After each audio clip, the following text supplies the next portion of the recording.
Yeah, she. I almost regret discovering that was a true story. I'm glad we're talking about the real all important stories. Yeah, Yeah. see, I never want to be smutty on this show. Never want to just talk about absolute shit. But here we are, literally. Unwaved Network presents. This is Houston Controls. Take it, Rebecca. And we are good to go. Rambles N Records. Yo. No. Yo. Welcome to another episode. Yeah, man. How Another are week. you? I'm alright, mate, yeah. It's hot. It's Is it? really hot. Like, What have you genuinely, what we got here? Hang on. What we got? No, don't tell me it's 19 degrees. No, hang on, I'm not having that. Wait. Yeah, it's 20 degrees. It's hot, man. It's quite humid here as well. So it's been 36 degrees today. Wow. You know, over there, I know it's like 40 degrees, but it's different, you see. We get the real muggy sort of heat, and they get the real, like, breezy sort of ice-cold heat. Yeah, Something no, like that. not at all. We're going to be talking about festivals today. The year in terms of festivals is reaching its peak now. Yeah, so I was at a festival in Agrigento, Sicily. So, yeah, I'm going to be talking through what that experience was like and some of the music I heard there. Awesome. Yeah, man. Let's get into it. Rambles N Records. So, yeah, this weekend I was at FestiValle. Called that because it's a festival in the Valley of the Temples, which is a area where they have a load of Greek temples. Yeah, See what they did there. like, but it's really cool, small independent music festival. I guess kind of with a predominant jazz theme, but world music, some electronic music, some psychedelic music, Some folk, yeah. things like that. Yeah, man. I've always wanted to go to Yeah. Sicily, but that it looked like the landscapes and stuff looked really cool. No, it was really nice. It was, like, the location was amazing. Yeah, obviously it was stunning. So it's quite a new festival. It's in its 5th year, but it's really cool. I think it's one of the smaller festivals I've been to. In terms of, like, capacity, it's probably, I don't know, a few hundred people. Like, Really? It's not a lot. I Yeah, got yeah. that impression when you were sending me videos and stuff. I did think, like, wow, it does feel a bit intimate. But considering how scenic it was, I mean, that's if the music's great, I think that's kind of a plus, isn't it? You may well be experiencing something that you won't be able to experience due to its popularity in years to come. Yeah, no, it was really cool. The fact of how intimate it was, but, like, how amazing the music was as well. Like, the quality of the acts, you know, was very top tier. Did you have a few Yeah. margaritas? Margaritas, no, but did have quite a few mojitos. Are you on the mojitos now? Yeah. That's sick. Mojitos, probably one of my festival staples, to be fair. Especially even Okay. in a hot country, Oof, you know. refreshing. Fresh mojito goes down well. Mm-mm. Actually, so one thing as well that I'll add is the schedule was quite relaxed, which was something new. So, like, compared to going to a big festival like Glastonbury or Primavera Sound, where you have got a lot of acts on, one of the problems with that can be you're basically just running around from stage to stage. And, you know, there's a lot of clashes and you're having to decide who to pick over who, or missing half of the set, or, you know, a lot of back and forth. With this, it was, like, really relaxed. There was, like, I don't know, on average 3 to 5 acts a day over 4 days. Oh, Yeah. fuck.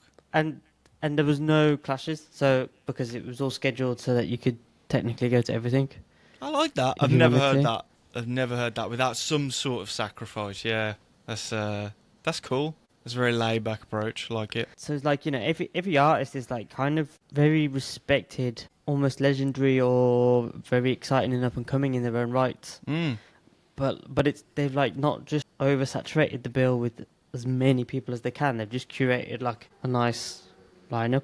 Yeah, so discovered some new things, listened to some stuff I already like, some stuff I've already shared on the podcast. So one of them being Ebo Taylor. He played with his family band. That was a really nice set. As he's getting on a bit, he was in the wheelchair and kind of only did half the set. Like, he kind of came out later on. Fair play. But it was, No, I mean, commendable to see that he's still going out there and touring. Yeah, Hopefully- that's quite an important one, isn't it? There was a little bit of a discussion between our group about whether, like, hoping it's not something that they're having to do to make ends meet, and hoping it's more, something that he loves. Yeah. I saw a clip recently. I don't know if you've seen it, of FestiValle. Have you seen that Nah, clip of him that's gone viral? He's like nah. 90 something now, and he's clearly miming, and he's up on stage, and he just looks like he's like really saying, like, at one point that it pans to him and he just looks confused, like he doesn't know where he is, and he's just there just with the microphone in his face, like just this pan face, and he's just, even if he does say he wants to do it, I think eventually someone's got to step in and say, look, we can't do this. But what if he's contractually still obliged to do these things? Or what if there's a higher power which is forcing these people to do it? Yeah, you never know. You never know. But I mean, like, at least in this case, he's there with his whole family, so he has his family band, so it's all like his sons basically. Oh, well, that's different. His His son ain't gonna do. Yeah, that's fair. Fair enough. Yeah, Fair and enough. his son is kind of like leading. One of the sons is kind of leading everything, and he's like doing the main vocals. And then like Ebo will come on and sing some of the songs as well a bit later on. So it doesn't seem too intense. I think you've caught a very special sort of performance there. No, it's really nice, and it sounded great. Awesome. Another one that Awesome. we've mentioned on the show before is the Belgian electronic jazz group ECHT. ECHT, yeah. Yeah, they were incredible. They Cool, man. Yeah, it's my first time seeing them. They were actually one of the reasons I discovered the festival in the first place, because I saw that they were on the bill after listening to them. Man, and they lived up to all expectations. Like, they sounded incredible. It was like, how are they even making some of those sounds? Like, everything is played on instruments. I don't know, like So electronic like MIDI pads and stuff like that. No, bass guitar, drum kit, Oh, keyboard. right. The majority of it seems like it was played on cymbals and drums. Like, I imagine that there was some processing of the sounds, perhaps. Might have engineered the sound in a way to come out and sound a bit more electronic, It's commendable though, because they're playing something that they maybe could get away with not playing. Yeah, ECHT. I remember that song that we put on last time, and I do remember thinking that it would be good to see live. So, ECHT, hit us up. Yeah. So. Yeah, no, they were one of my highlights of the festival. Yeah. And then but from yeah. the ones you showed me, man, like I was really into Parbleu. Yeah, Parbleu. Parbleu. Yeah, I guess. Parbleu. That was Parbleu? yeah, they're like a French, Italian. I think they're based in Naples. Mhm. Let's go.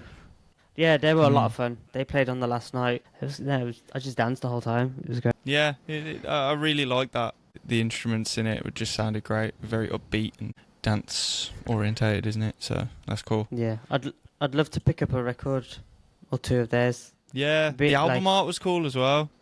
Particularly Yeah. nice. I liked it. Yeah. It was cool. No, but if I ever start playing out or DJing, that would definitely be Billy's hot mix. Nah, it'd be on my cold mix. Ah, right. Lukewarm mix. Yeah, lukewarm mix. What'll be on the hot mix? I don't know. It's something like Earth, Wind and Fire. But That's cold the as first well. thing that come up into my head for some reason was Akon Locked Up. yeah. Could do. Yeah. For Karen's 50th. Yeah. Which Anyway, Karen? the other Parbleu song, because there was two you sent me. There was, I'm going to fucking butcher this now. So there was Pere du Perdu. Yeah. Pere du Perdu.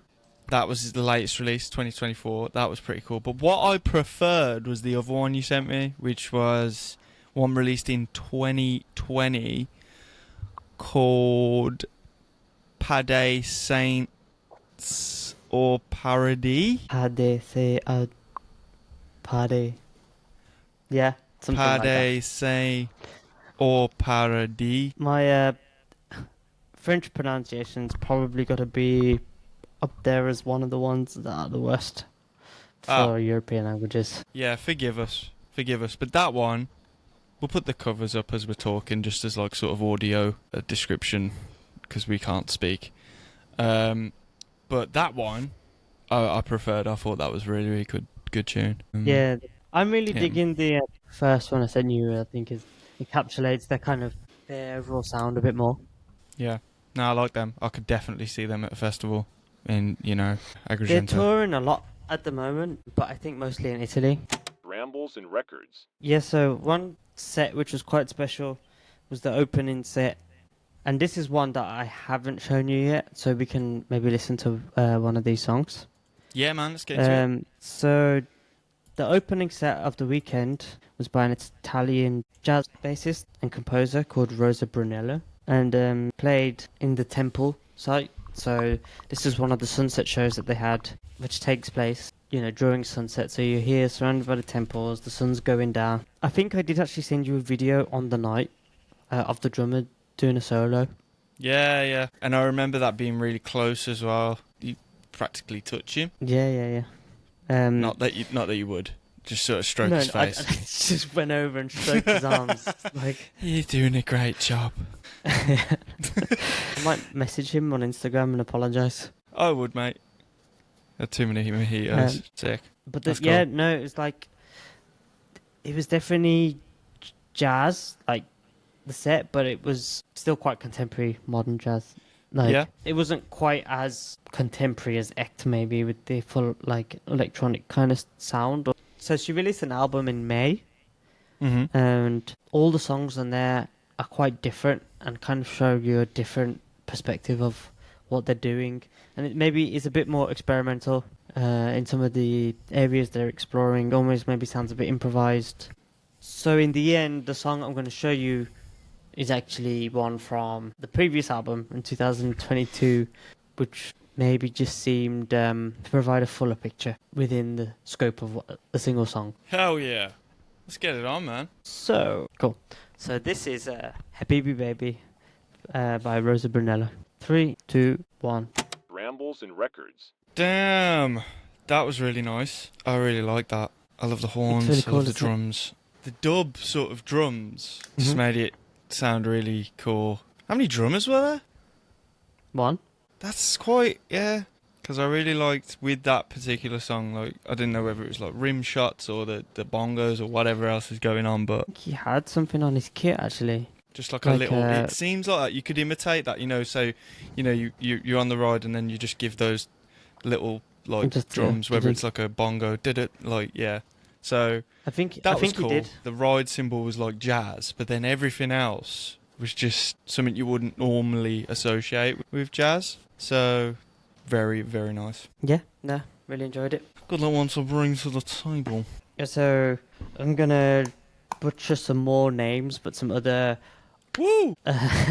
some other honourable mentions are João Bosco.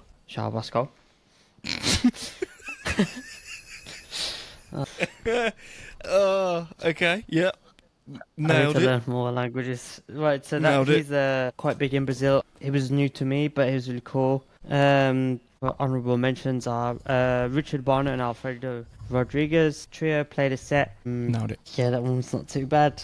Kassa Overall set was enjoyable. At one Yes. point, there was all the band were on percussion. So he's a drummer, rapper, and he had a band with him. And like the percussionist was running around doing all sorts of crazy stuff, and really high energy set. It was really fun. I like Kassa Overall. I listened to his album Go Get Ice Cream and Listen to Jazz. Yeah. He's working with some interesting artists as well. I think he's been featured on the Danny Brown track or vice versa. Ah, cool. Yeah. It's very smooth, very laid back, just kind of overall quite cool to listen Hey, to. I didn't mean to do that as well. Kassa, overall, very good. I think he really liked curtains. Who? Kassa? Yeah, Kassa Overall. Your boy Kassa? Why was the curtains everywhere? Was he draped in them? No, I think it was just rhyming with curtains a lot. Really? Something about curtains. Curtains, shirtons, Mertens. Got my top from Yeah. Burton's. Oh, they don't do Exactly. Burton's there. They're not going to do Burton. No, well, he's from the US, so I'm not sure. Maybe Didn't they get have his top from some. Burton's. No, I don't know what else And- rhymes with curtains. it's okay. We can come back to it. It's some homework for you. Can we do it now? Then no. I want to do it now. Also Moodymann played. Yeah, so he's like a house and techno producer from Detroit in the 90s. So he did the DJ set. Surprised me a little bit. I think he played a bit of Led Zeppelin and some rock tracks in there. And he also closed the set with Bon Jovi. What song? No, Living I'm on a a Prayer. cowboy. Hey, what was it? Living on a Prayer, of course. Yeah. Okay. Yeah, it was just like a very typical kind of like closing song for a pub. What was your reaction to that? Did you look I at the was like, boys and you were like, oh? Or did you look at the boys and you were like, what the fuck? Yeah, the second one. What the fuck? Yeah, I'd be like, and considering what you've experienced up until that point. But it made it all the more better because it was like the least expected. Not and he expecting. seemed quite proud to show the crowd that he was playing records. A few times through his set, he'd be like, "I'd like y'all to know I'm playing records." Just keeps pointing to them. This is it. No, I'll be doing the same. I'd be like, records, vinyl. Especially considering our podcast, we're a big fan of that. Moodymann, hit us up.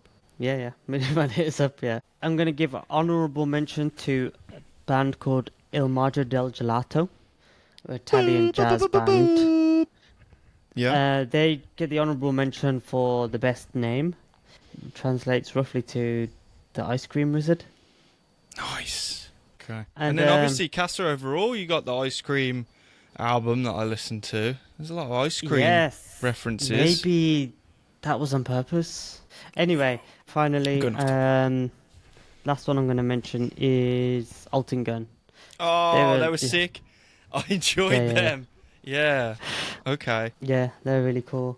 They're like kind of Anatolian psychedelic rock, pop. I don't know. I guess a bit dancey as well. Desert stoner rock. I was getting Yeah, vibes well, of. different songs. Yeah, have different vibes. Yeah. Some of them Well, are, maybe that was it because I was listening to Rakia Sukataman. Yeah. That's a cool song. I That was put very. that on the yeah. playlist. Yeah, we'll put that on the playlist. I enjoyed that one. Very heavy. Nice. They play like some. I mean, they have electric guitars and drums and stuff like more Western instruments, but they also play like traditional Turkish instruments as well. Yeah, the vocals sounded very much like what you'd assume to be traditional Turkish folk music. Yeah, Yeah, exactly. Then it had So they this have sort that. of modern twist. Yeah, exactly. And there were points where it kind of reminded me of like King Gizzard and the Lizard Wizard, or like that kind of. Yeah. That particular song that we'll put on the playlist was from their album Ask, released in 2023 on Glitterbeat Records. Yeah. Okay. No, I think that's. I just wanted to add. It was really nice to be at this kind of small, intimate festival vibe. You can tell it's organised by someone who's passionate about music, and I think that really made a difference. And I think everyone there was kind of really into it, so it was really cool. And it was typically, normally when I've been to festivals before, I've been to bigger festivals, which have always been very fun. But it was really nice to have this perspective of a smaller festival, and it was really nice. And I'd encourage anyone who hasn't tried it yet to take up the opportunity. Yeah, you've definitely sold it to me. Rambles N Records. What did you have? I did try a little bit with the Reading and Leeds thing, but I scrapped it because I weren't really into what was on. What was the state of it like? 'Cause I used to go to that a lot. So it'd be interesting to see how it's coming along. It seemed, what, do you mean like the lineup? Yeah. Okay, so headlining, you got Blink-182, Fred again, Lana Del Rey, Liam Gallagher, Catfish and the Bottlemen, Jerry Cinnamon. You got like Two Door Cinema Club, Spirit Box, Neck Deep, Fontaine's DC, Last Dinner Party, Pendulum, The Prodigy, quite low down on the bill. Skrillex, got Denzel Curry, we got what else? Viagra Boys, yeah, Loathe, Lambrini Girls, they were pretty cool. Rambles N Records. I'm gonna add this one story that came up every time I was at Reading and Leeds. So every time I was at Reading and Leeds. Are you going to mention Pooh Girl? Yes. Yeah, I learned about Pooh Girl today, man. Yeah. So, 2009 Leeds Festival. Did it really happen then? Yeah. I went to Reading 2009, 10, maybe 11. I went about 3 or 4 times. Anyway, and people were saying, "Oh, a girl fell in the toilets at Reading." I got to the point where I just thought, this is just a rumor that spreads every year. No, Like- it happened. It happened. I checked the local papers. I checked things like that. Spoogo notes. Yeah, here we go.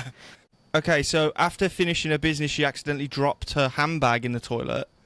But her handbag contained apparently around 400 quid, which is all her money, her phone, and her tickets home. So her life. But I'm thinking, why don't they just go out to one of the stewards and maybe tell them to get like a long pole or something like that first? But now she proceeded to kind of try and grab it. She went in head first, one arm first, and then kind of couldn't reach. So she put both arms in and then got her like shoulders all the way in.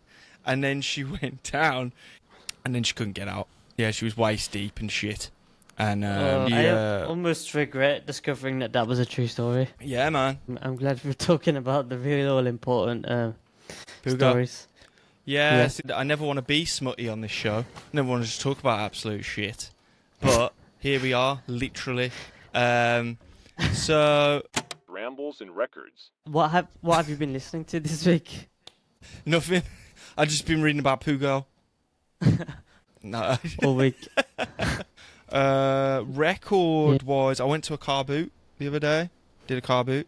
What, you sold some stuff, or? Yeah, I sold loads of stuff. In fact, I came home with an empty car because the people next to us were there all the time, and literally I didn't want to come home with any of the shit. I was like, look, you're here all the time, and he was like, yeah. I was like, look, this is all just going to go to the charity shop, to be honest. So if there's anything you want, like, feel free. It's like, just take it. It's, yeah, okay, fair enough. Just let me know at the end. Said, oh, yeah, okay. Is there anything that you want? He said, yeah, we'll have it. And I was thinking, What? It? Yeah. You know, and they literally took everything. I didn't expect. I thought they were going to go, oh yeah, we'll have that, and that. No, they took everything. So I Yeah. was like, that's fine by me. Saves me a Fair job. play. So yeah, I picked up, well, only a couple, but I got Cat Stevens, Tea for the Tillerman, probably his most famous record, released November 23rd, 1970 on Island Records. It's got like his biggest songs on there. It's got Nice. Wild World, Father and Son. So yeah, really cool, strong folk album. It's very stripped down, and it's not something to get you going, you know. And then I got something to get you going, and that Okay, good. is ZZ Top, Tres Hombres. Nice. Yeah, man, or Tre Hombre. I don't know if it's, more Tre. pronunciation issues. Released July 27th, 1973 on Warner Brothers. An absolute banger of classic blues rock. It's got LaGrange on it, so yeah, I give them a spin just to check they work, and they do work, thankfully. Another one I've been listening to is just this, Bill. Don't know if you've ever seen it before. Have they? How is it? How does it sound? It's good, man. It's good. It plays well. Yeah. So, for those that don't know, which would be everyone, when Billy came down to Birmingham, he kindly bought this record for me. Sick. Yeah, man. So, yeah, I give it a play. It's great. It was released October 8th, 1980 on Sire Records, produced by Brian Eno, marking his third collaboration with the band. And also, I read that this album draws inspiration from Nigerian musician Fela Kuti. Oh, cool. So, because it's got a lot of sort of African kind of polyrhythms, bit of funk in there. So, Yeah. yeah, man. Oh, nice. Yeah, it's a good album. It's very experimental. It's very, you maybe got to listen to it a couple of times to really appreciate it. Can throw you off a little bit at times, but it's a good listen, man. It's a good album. Uh-huh. What else? I gave this a spin the other day. Judas Priest. Please, yeah. British Steel. Released April 11th, 1980 on Columbia Records. Yeah, probably their most notable album. Good solid metal album. And then, speaking of festivals, last month I went to Mostly Jazz Funk and Soul Festival in Moseley, Birmingham, Mm-hmm. and I picked up this album, which I don't think I've spoke about on the pod yet. The Dave Brubeck trio, but also featuring Jerry Mulligan, and it's called Blues Roots, and it's, well, Dave Brubeck is famous for jazz, so most notably Take 5, people would know. But yeah, this album is kind of like a jazz take on blues compositions. Okay. So, quite unique. Some songs that are a little bit out there, but ultimately, yeah, it's a nice mix. It's a good listen. So, I'm not sure if this album is on Spotify. If it is, I'll certainly put one of these songs on the playlist. And yeah, we'll go from there. But I picked up that at the festival. And you know what's cool, man? I'm seeing a lot of kind of pop-up little record things at festivals, like smaller festivals, which I think is cool. I think it's kind of something to take home with you from the festival experience. And then it got me thinking about how, like, festivals should release a double LP each year. What, of the festival? Of the festival on vinyl. Performances, yeah. Yeah, because I think it's, again, that sort of tangible memory. It's like a memento that you can hold on to. Yeah, I guess there would be a lot of logistics behind getting it recorded, pressed, finding separate the vinyl. labels, separate, like, yeah, maybe that's it, yeah. It's a lot of hoops to jump through that. I did notice at this festival, actually, a lot of the artists were selling vinyl on the merch stand. Yeah, a lot of logistics there, really. Yeah, But it would be cool. I didn't think about that. And then, but it would I be guess cool. If you, But, yeah. I guess realistically, you'd have to release it a few months later anyway, because it would need time. Yeah, be you pressed. couldn't just be like a mobile pressing plant, like on the fucking on site, like just right. The performance is done. Get it pressed. Get it fucking pressed. These people want records. No, that wouldn't work. I read something about VR music festivals, and it kind of worried me a little bit, and I just stopped reading about it. But Oh, mate, that's you on know the what? rise. I think it might be, but I also think it's nothing to worry about. I don't think it'll. No, I'm take not off. worried about it. It's more just like, it's just a bit unnerving. I don't know. Like it's not that I'm against it either, because I don't think it'll ever take away the appeal or the existence of real festivals. But reading into it, I mean, it was kind of like developed and sort of first concept was brought forward in like 2016, and then I think like COVID had a big impact on it because they used that as like kind of the catalyst.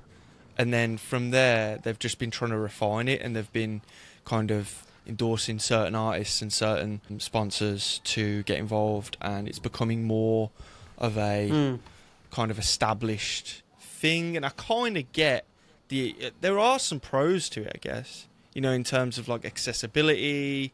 You know, if you're from a country where you wouldn't normally be able to access or see a live experience of your favourite artists, and doing that might get you closer there. Like, I kind of get that. It's safer. It offers kind of, you know, more cost efficiency. It's got less of an environmental carbon footprint. I was reading things like that. But, I mean, the cons outweigh the pros, I would say. Like, obviously, it's always better to just, like, kind of experience the real thing. I think it kind of goes against everything that festivals are meant for, and that is kind of human connection and that community aspect, and it's got that absence of like physical interaction, and it's going to create potentially this digital divide, I was thinking. Well, so I'm a bit, I don't know. I know that there's like people like what's his face from Facebook, Mark Zuckerberg, Zuckerface, trying to push like the whole kind of virtual reality worlds and stuff. But you know, yeah, it's like you say, like the thing that we need the most as a species is, you know, human connection, and we need to be getting out there and seeing friends and being with real people and having these real experiences. And you know, like, what's the difference between going to a VR festival or just watching a YouTube video of a band performing at a festival in the past? Like, you're not having that real experience, but just at the end of the day, you're losing the most important essence of it all. It won't take long for people to realise it's not the same. I think it'll be a fad. I think it'll be something that'll sort of ebb and flow and then kind of disappear because people will realise that it's missing all the fundamentals. But it's a really interesting topic, and I definitely want to discuss it more in another episode. I think it's definitely something that I'm sort of interested in and worth keeping an eye on just to see where that goes. But ultimately, festivals are about switching off and finding an outlet to kind of like, I don't know, escape to, turn off everything that's going on in your life and kind of just enjoy yourself, meet new people, just kind of let yourself go. And I know we touched on it with Coachella a little bit as well, about how people are doing the opposite of switching off. They're actually switching on their phones and still living that status life of trying to upkeep their reputation in this place and this thing where you're supposed to be forgetting about all that. The whole the whole VR element is kind of nothing like that, is it? So yeah, you might as well, as you say, just be on YouTube watching it. But I don't know, I mean, as it develops as well, maybe you could try it in the future, go, actually this is pretty cool, but it's never going to replace, or never should replace, like a real gig. Yeah, What you said there is kind of nail on the head. Like, the best experience for me at a festival is the fact that you kind of escape into this world or this realm, and you're just able to just like live that like for a few days, and you're not thinking about the external problems. But yeah, that's something for another episode, man. I think we should wrap it up there. Leave them wanting more, you know. This video is sponsored by, I can't find anything, Pen. See you later. I thought they just sent one to me. Thanks, Pen. Cheers, Pen.